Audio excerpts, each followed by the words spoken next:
Kia ora, ko Sharon Holt tōku ingoa.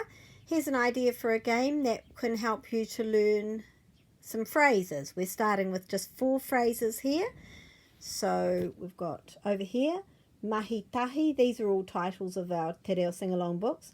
Mahi tahi, work as one, work together. Me haere, let's go, let's go. Haere tonu, keep going. So go and keep doing it. Haere tonu, and whai mai, follow or copy the speaker.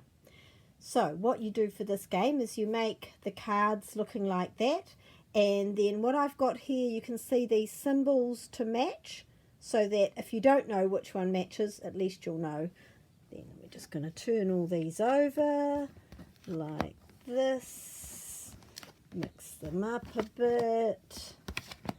And then what we're going to be doing is mixing them all up. So this is a game that you could play with older children or in a family, or with adults who are trying to learn together.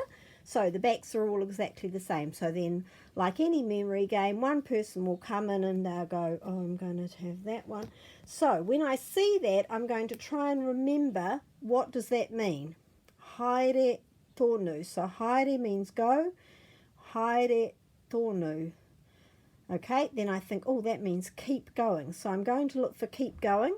But if I don't know what that means, at least I'll know if I've got a match, if it's also got a star. Let's try this one. No, that's whai mai. So then we'll turn them over and people will remember where they were. And the next person will go, let's go.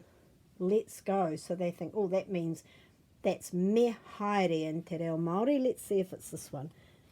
Oh, no, that's mahi tahi. And then the next person would have a turn, etc., etc. So that's one way that you can practice learning some phrases. Ka kite.